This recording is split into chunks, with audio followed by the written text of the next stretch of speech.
दोस्तों, अगर आपके लक्ष्य पर लोग नहीं हंस रहे हैं तो मतलब अभी आपका लक्ष्य बहुत ही छोटा है। लक्ष्य ऐसा बनाओ कि हमेशा चार लोग उस पर चर्चा करें। नमस्कार दोस्तों, मैं ज्योतिष आचार्य वासुदेव मिश्रा आपका अपने चैनल मिरेकल ऑफ एस्ट्रोलॉजी में हार्दिक अभिनंदन करता हूं। दोस्तों, आज का यह ज्योतिष का कार्यक्रम आप लोगों के लिए, हाँ जी, मेष राशि वालों के लिए बेहद ही ज़्यादा खास और विशेष रहने वाला है। आज हम बात करेंगे ग्रहों के सम्राट सूर्यदेव के राशि परिवर्तन प्रभाव के बारे में। जी हाँ दोस्तों, ग्रहों के राजा सूर्यदेव 17 सितंबर को अपनी मूल त्रिकोण राशि सिंह राशि को छोड़ करके अपने पुत्र बुध देव की उच्च राशि कन्या राशि में प्रवेश कर चुके हैं। तो ऐसे में दोस्तों जानने का प्रयास करेंगे ग्रहों के राजा सूर्यदेव का यह राशि परिवर्तन आप लोगों के लिए कैसा रहेगा। आपके जीवन में सूर्यदेव क्या परिवर्तन लाएंगे। सूर्यदेव आपकी राशि के अनुसार आपकी कुंडली में किस भाव में गोचर करेंगे, उनकी दृष्टि कहाँ पड़ेगी और क्या फलाफल वह आपको आने वाले 30 दिनों तक देने में सक्षम रहेंगे। हर एक जानकारी पूरे विस्तार के साथ आज के इस वीडियो में बताएंगे। दोस्तों, यह जो ज्योतिष का कार्यक्रम है यह आपकी जन्म की राशि चंद्र राशि पर आधारित है, और अगर आपको अपनी जन्म की राशि मालूम नहीं है तो आप इसे अपनी प्रचलित नाम राशि के आधार पर समझ सकते हैं। और दोस्तों, अगर आप अपनी जन्म कुंडली पर हमसे परामर्श लेना चाहते हैं तो वीडियो के डिस्क्रिप्शन बॉक्स में और वीडियो के अंदर आपको नंबर मिल जाएगा, जहां से आप संपर्क करके अपनी जन्म कुंडली पर परामर्श ले सकते हैं।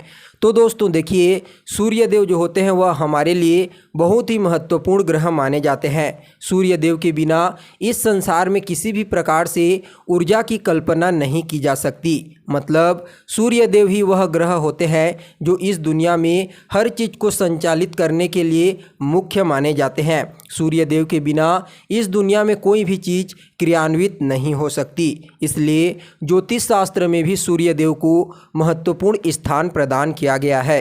सूर्यदेव न सिर्फ हमारी आत्मा के कारक होते हैं, बल्कि यह हमारे जीवन में हमारे मान सम्मान, पद प्रतिष्ठा, हमारी आत्मशक्ति, इच्छा शक्ति और हमारी प्राण शक्ति के कारक ग्रह माने जाते हैं। इसलिए जब भी जन्म कुंडली में सूर्यदेव बलवान अवस्था में होते हैं तो व्यक्ति के अंदर आत्मविश्वास मजबूत होता है, इच्छा शक्ति दृढ़ होती है और उसका कॉन्फिडेंस लेवल भी हाई होता है। इसके साथ ही दोस्तों ज्योतिष शास्त्र में सूर्यदेव को सफलता का कारक ग्रह कहा जाता है। इसलिए सूर्यदेव के बिना किसी भी प्रकार से सफलता की कल्पना नहीं की जा सकती। इसलिए दोस्तों सूर्यदेव का हर किसी की कुंडली में बलवान होना बेहद ही आवश्यक माना जाता है। वैसे तो सूर्यदेव जो होते हैं वह बहुत ही महत्वपूर्ण ग्रह होते हैं। इसलिए बिना जन्म कुंडली में सूर्यदेव के स्थिति और उनकी दशा के ज्ञान के बिना हर किसी के लिए सूर्यदेव के गोचर का प्रभाव सटीकता के साथ नहीं बताया जा सकता। लेकिन फिर भी यह आपकी जन्म की राशि के आधार पर है। तो देखिए दोस्तों, सूर्यदेव 17 सितंबर को अपनी मूल त्रिकोण राशि सिंह राशि से निकल करके अपने पुत्र बुध देव की उच्च राशि कन्या राशि में प्रवेश कर चुके हैं, जहां पर वह 17 अक्टूबर तक रहेंगे। उसके पश्चात अपनी नीच राशि तुला राशि में चले जाएंगे। तो दोस्तों, जो कन्या राशि होती है वह काल पुरुष की कुंडली में छठे भाव की राशि होती है, और छठा भाव रोग ऋण शत्रु का होता है, और यह स्थान काल पुरुष की कुंडली में प्राकृतिक घर कहलाता है। और कन्या राशि एक स्त्री संज्ञक राशि है, पृथ्वी तत्व की राशि, और यह राशि आपके छठे भाव से संबंधित चीज़ों जैसे आपके प्रतिस्पर्धा, आपके संघर्ष, आपके वाद विवाद, लड़ाई झगड़े और निर्णय लेने की क्षमता का प्रतिनिधित्व करती है। इसलिए जब भी जीवन देने वाले सूर्य ग्रह कन्या राशि में आते हैं तो इन क्षेत्रों में प्रकाश ला देते हैं। मतलब इस समय आपको अपनी सभी समस्याओं का सॉल्यूशन सूर्य के प्रभाव से मिलने वाला है। जी हाँ दोस्तों, सूर्यदेव के इस गोचर काल का विश्लेषण करके आपके लिए 3 महत्वपूर्ण भविष्यवाणी तैयार की गई है, जिनमें से पहली महत्वपूर्ण भविष्यवाणी आपके छठे भाव से संबंधित है, क्योंकि सूर्य महाराज आपके छठे भाव में गोचर करेंगे। तो देखिए दोस्तों, इस समय सूर्य देव आपको छठे भाव से संबंधित परिणाम आने वाले 30 दिनों तक प्रदान करेंगे। और जो छठा भाव होता है दोस्तों, वह आपके जीवन में आपके रोग का होता है, आपके ऋण का होता है, आपके शत्रुओं का होता है और रिश्तों में आपके मामा पक्ष का प्रतिनिधित्व करता है। तो ऐसे में दोस्तों, सूर्य महाराज की जब छठे भाव से दृष्टि संबंध बनती है या फिर युति संबंध, किसी भी प्रकार से छठे भाव से जब सूर्य महाराज संबंध बनाते हैं तो शत्रुओं का सफाया कर देते हैं, रोगों का नाश कर देते हैं और जो ऋण आपके ऊपर है उससे भी आपको धीरे धीरे निजात दिलाने का प्रयास करते हैं। यानी कि या तो आपकी इनकम में वृद्धि कर देंगे या फिर आपका रुका हुआ पैसा आपको दिला देंगे, जिससे आप धीरे धीरे करके सूर्य के इस गोचर काल के दौरान अपने ऊपर कर्ज को मुक्त कर पाएंगे। साथ ही दोस्तों, इस समय आपको अपने सभी प्रकार के रोगों से, बीमारियों से मुक्ति मिलने वाली है। अगर कोई स्वास्थ्य से संबंधित समस्या आपको लंबे समय से परेशान कर रही है तो निश्चिंत हो जाइए, सूर्य देव की इस गोचर काल के दौरान आपको उस समस्या से छुटकारा देखने को मिलेगा।